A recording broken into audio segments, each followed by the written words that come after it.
ಅಯೋಗ್ಯರಿದ್ದಾರೆ ಕಾಂಗ್ರೆಸ್ನವರು.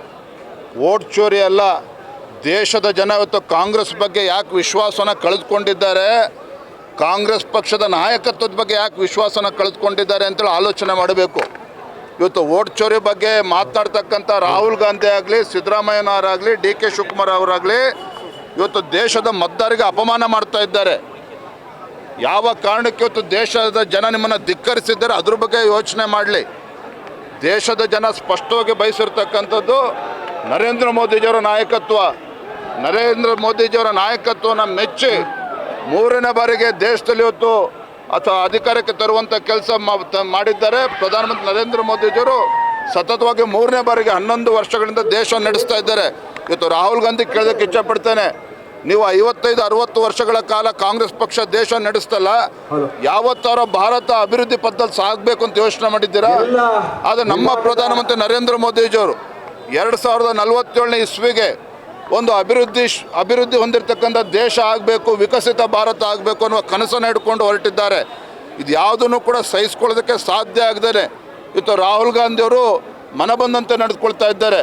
ಇವತ್ತು ಅಮೆರಿಕ ಅಂತ ದೇಶ ನಮಗೆ ಸವಾಲನ್ನು ಒಡ್ಡಿದೆ ಭಾರತಕ್ಕೆ. ಆದರೆ ನರೇಂದ್ರ ಮೋದಿಜಿ ಹಿಂದೆ ಸರಿಲಿಲ್ಲ. ಇವತ್ತು GST ರಿಫಾರ್ಮ್ಸ್ ಅನ್ನು ತಂದಿದ್ದಾರೆ.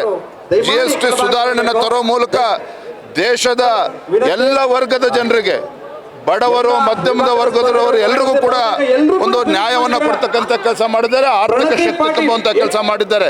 ಇವತ್ತು ಭಾರತ 4ನೇ ಒಂದು ದೊಡ್ಡ ಆರ್ಥಿಕ ಶಕ್ತಿಯಾಗಿ ಹೊರಹೊಮ್ಮಿದೆ ಅಂತ ಹೇಳಿದ್ರೆ ನಾಚಿಕೆ ಆಗಬೇಕು ಕಾಂಗ್ರೆಸ್ನವ್ರಿಗೆ. ಇವತ್ತು ಅಯೋಗ್ಯರಿದ್ದಾರೆ ಕಾಂಗ್ರೆಸ್ನವರು. ವೋಟ್ ಚೋರಿ ಅಲ್ಲ, ದೇಶದ ಜನ ಇವತ್ತು ಕಾಂಗ್ರೆಸ್ ಬಗ್ಗೆ ಯಾಕೆ ವಿಶ್ವಾಸನ ಕಳೆದುಕೊಂಡಿದ್ದಾರೆ, ಕಾಂಗ್ರೆಸ್ ಪಕ್ಷದ ನಾಯಕತ್ವದ ಬಗ್ಗೆ ಯಾಕೆ ವಿಶ್ವಾಸನ ಕಳೆದುಕೊಂಡಿದ್ದಾರೆ ಅಂತೇಳಿ ಆಲೋಚನೆ ಮಾಡಬೇಕು. ಇವತ್ತು ವೋಟ್ ಚೋರಿ ಬಗ್ಗೆ ಮಾತನಾಡ್ತಕ್ಕಂಥ ರಾಹುಲ್ ಗಾಂಧಿ ಆಗಲಿ, ಸಿದ್ದರಾಮಯ್ಯನವರಾಗಲಿ, DK ಶಿವಕುಮಾರ್ ಅವರಾಗಲಿ ಇವತ್ತು ದೇಶದ ಮತದಾರರಿಗೆ ಅಪಮಾನ ಮಾಡ್ತಾ ಇದ್ದಾರೆ. ಯಾವ ಕಾರಣಕ್ಕೆ ಇವತ್ತು ದೇಶದ ಜನ ನಿಮ್ಮನ್ನು ಧಿಕ್ಕರಿಸಿದ್ದಾರೆ ಅದ್ರ ಬಗ್ಗೆ ಯೋಚನೆ ಮಾಡಲಿ. ದೇಶದ ಜನ ಸ್ಪಷ್ಟವಾಗಿ ಬಯಸಿರ್ತಕ್ಕಂಥದ್ದು ನರೇಂದ್ರ ಮೋದಿಜಿಯವರ ನಾಯಕತ್ವ.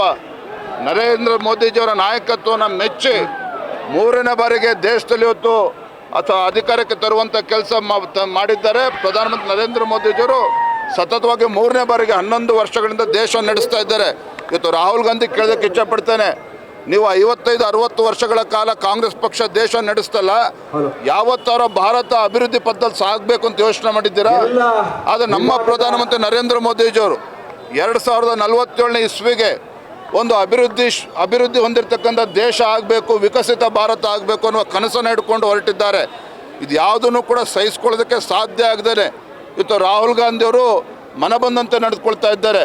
ಇವತ್ತು ಅಮೆರಿಕ ಅಂತ ದೇಶ ನಮಗೆ ಸವಾಲನ್ನು ಒಡ್ಡಿದೆ ಭಾರತಕ್ಕೆ. ಆದರೆ ನರೇಂದ್ರ ಮೋದಿಜಿ ಹಿಂದೆ ಸರಿಲಿಲ್ಲ. ಇವತ್ತು GST ರಿಫಾರ್ಮ್ಸ್ ಅನ್ನು ತಂದಿದ್ದಾರೆ. GST ಸುಧಾರಣೆಯನ್ನು ತರೋ ಮೂಲಕ ದೇಶದ ಎಲ್ಲ ವರ್ಗದ ಜನರಿಗೆ, ಬಡವರು, ಮಧ್ಯಮದ ವರ್ಗದವರು ಎಲ್ಲರಿಗೂ ಕೂಡ ಒಂದು ನ್ಯಾಯವನ್ನು ಕೊಡ್ತಕ್ಕಂಥ ಕೆಲಸ ಮಾಡಿದ್ದಾರೆ. ಆರ್ಥಿಕ ಶಕ್ತಿ ತುಂಬುವಂಥ ಕೆಲಸ ಮಾಡಿದ್ದಾರೆ.